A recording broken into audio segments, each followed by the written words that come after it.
Oruc qiyamət günü sahibi üçün şəfaətçidir. Şeyx Abdurrazzaq Əl-Bədir Həfizəhullah demişdir. Orucun faydalarından o, qiyamət günü öz sahibi üçün şəfaət edəcəkdir.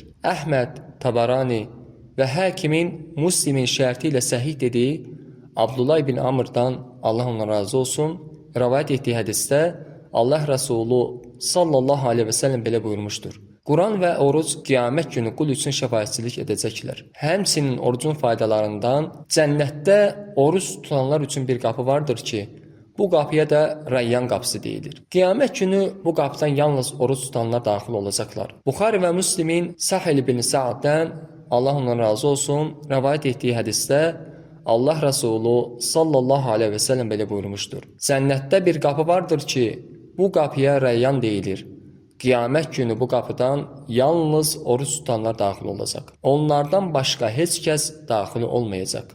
Deyiləcək ki, oruç tutanlar hardadırlar? Oruç tutanlar qalxacaqlar və o qapıdan onlardan başqa daha heç kəs daxil olmayacaq. Onlar daxil olduqdan sonra bu qapı bağlanar və heç kəs bir daha oradan daxil olmaz.